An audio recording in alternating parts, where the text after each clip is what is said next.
Okay, we are now joined by head coach Steve Sarkisian and his student athletes Quinn Ewers and Jade Barron. Coach, we will come to you first for an opening statement about your view of tonight's game, and then we will go to questions from the floor with the media. Coach? Yeah, hell of a football game. Two really good teams battling, and they made two big plays. You know, they hit the screen at the end of the first half and got the sack fumble on fourth down there for a touchdown. But two really good teams, a ton of credit to Ohio State. They're a very good football team, well-coached, hard-fought game. I'm really proud of our players for the resiliency they showed tonight to fight back, to get into the game, to have an opportunity first to goal on the one, and we're able to put it in. So as I told them, you know, that today's game is the life of a competitor. You put yourself in this arena, you compete your tail off, but we have nothing to hang our heads about by the way they competed not only tonight but this entire season. Okay, Coach, thank you so much. Let's go to questions for our student athletes for a few minutes. Then we will bring Coach back in. I think the first question that I see here on the front row on the right side, and then we will go back to the left. So here in the front, again for our student athletes. For both Quinn and Jade, you guys were one play away from getting to the national title game last year, obviously so close again. How difficult is it to get that close and not be able to finish tonight? Quinn, you want to start? Yeah, I'll start. Yeah, you know, it's tough. I think Coach Sark hit it. You know, it's the life of a competitor, and it sucks being on this side of things for sure. I mean, back-to-back years, pretty much the game decided in one play. And, you know, it's hard. It's hard. You know, all the work that we put in, you know, being in the Final Four back-to-back years and coming up short 2 years, it's tough. But, you know, I think that's how life is. You're going to get punched in the face and in some hard moments.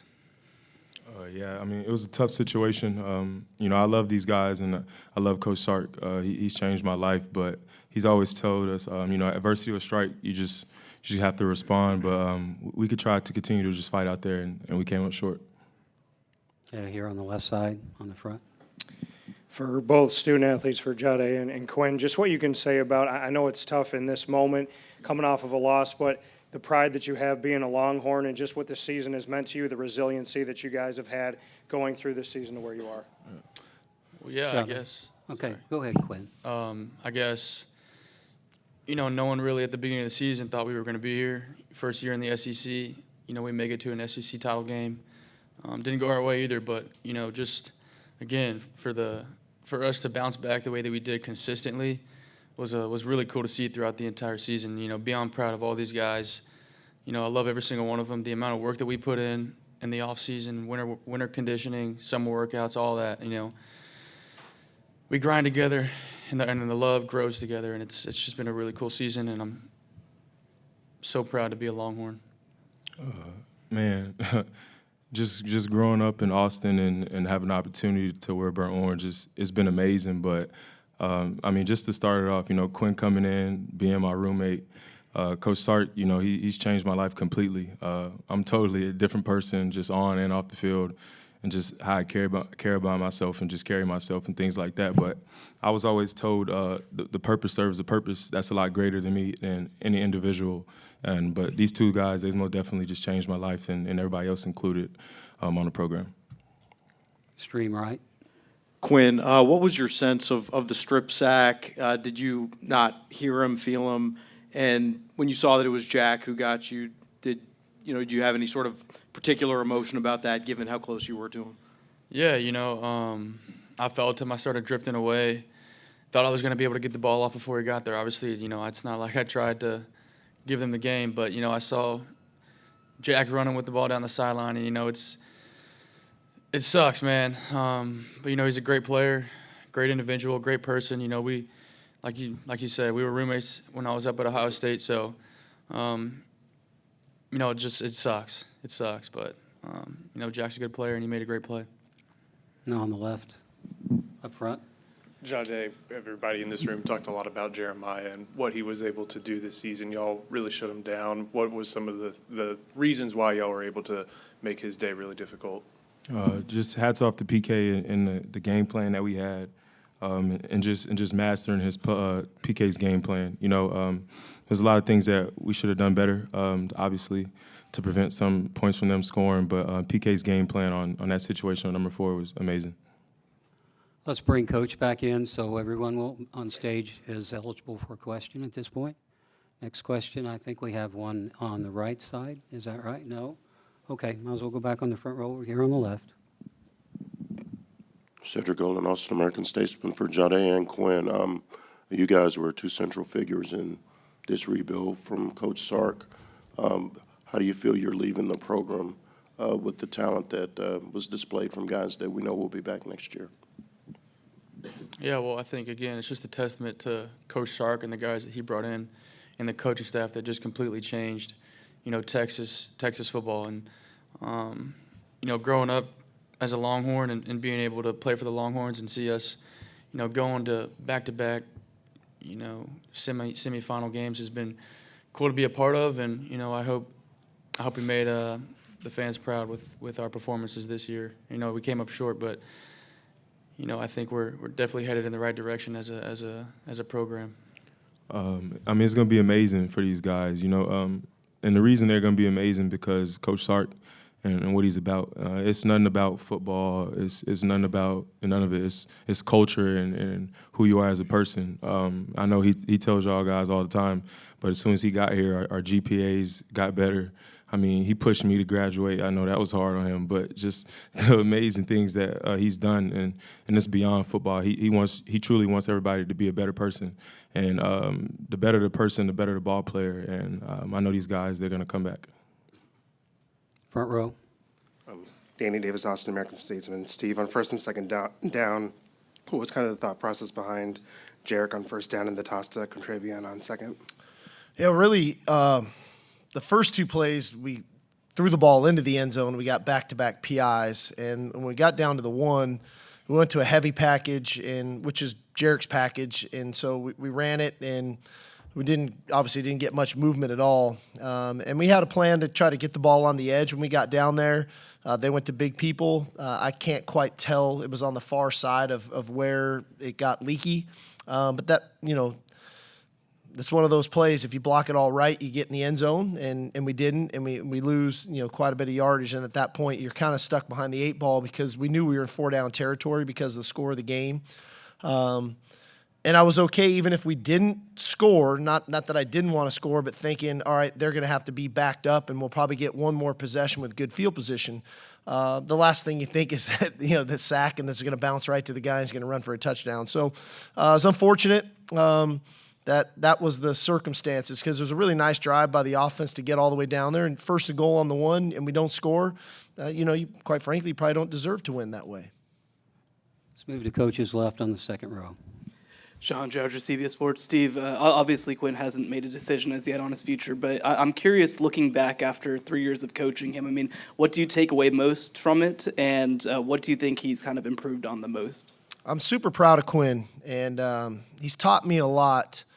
Probably unknowingly to him, because what he went through every year dealing with injury, what he goes through where I don't know if he'd ever live up to the standards of what everybody thinks he's supposed to be.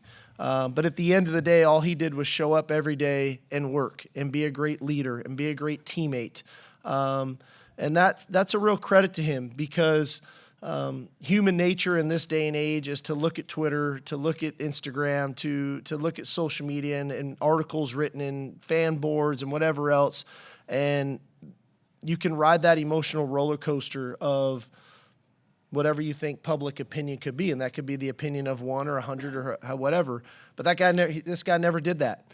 All he did was come to work every day. All he did was be a great teammate. All he did was work on his craft, get himself as healthy as he could when he was injured, and then show up. And when it was time to show up, and maybe outside of the first 2 games, I don't think he played a game this year 100% healthy. And he fought through everything, never complained about it one time, and I think that's why he has so much respect from his teammates. Closing questions now for the Longhorns. We have a question on the right. Anwar Richardson, Orange Bucks coach. You guys tied up at 7-7. You just decided to bring a little bit of pressure, then they busted for a touchdown. Kind of what was the thought process on bringing pressure at that point? It really was a simulated pressure. It was not like we were trying to blitz them. We were still 7 guys in coverage. They called the screen, and they blocked it well, and they got it in the hands of a really good playmaker. You know, Henderson's got real speed, and they blocked it well. And we were always concerned about him when he got into the open field. You know, so it wasn't like we were bringing 5 or 6. It was a 4-man rush. Good call by them, good execution. It's unfortunate, you know, that they hit the screen. I think there's maybe 24 seconds or something to go in the half. You know, I don't think anybody was anticipating that. Definitely stole some momentum, but that's why I was so proud of our guys to bounce back the way that they did in the third quarter. Here in the front, left side. Terry Middleton, Horns Illustrated. Coach, you talked to these 2 gentlemen in the game of football, the whole entire team, to be better football players. You also taught them about the game of life, and they'll win. How do you feel right now, and how proud are you of what you've accomplished? I'm very proud. I told these guys in the locker room they need to hold their heads high. There's nothing to be ashamed of for what they did this season. The work that they put in, the challenges that we were faced with. Everybody's got their own unique challenges. We had ours. But never did anyone complain. We never got the poor me's. They just worked, and they came back to work. And as a coach, you know, that makes you proud. But what I do know is I think that every player that leaves our program is a better man.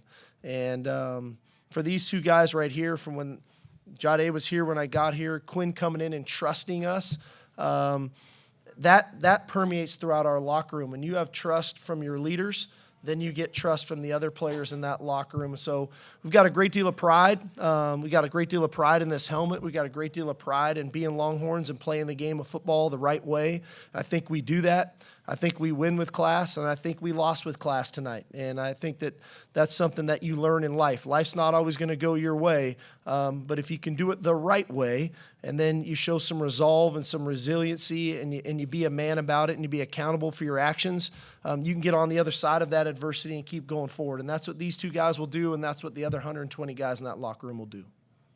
Final question here on the right. Steve, you've been through so many things in football.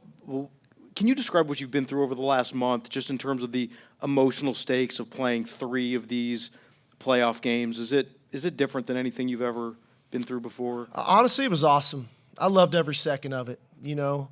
And I think these guys would probably tell you the same thing. You know, was it easy? No. I mean, football is not meant to be easy. It's a tough sport. You know, it's physically grueling. It's mentally grueling.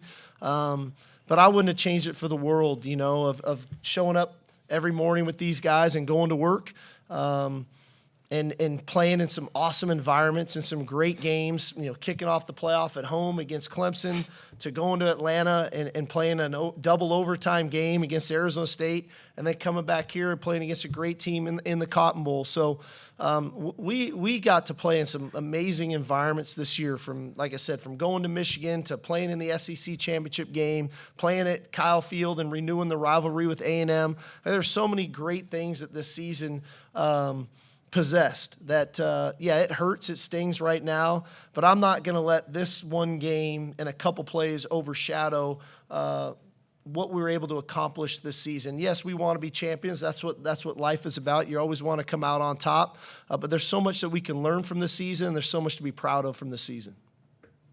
Okay, Coach, thank you so much, Quinn and Jade. You had a truly outstanding season. I'm very proud of you.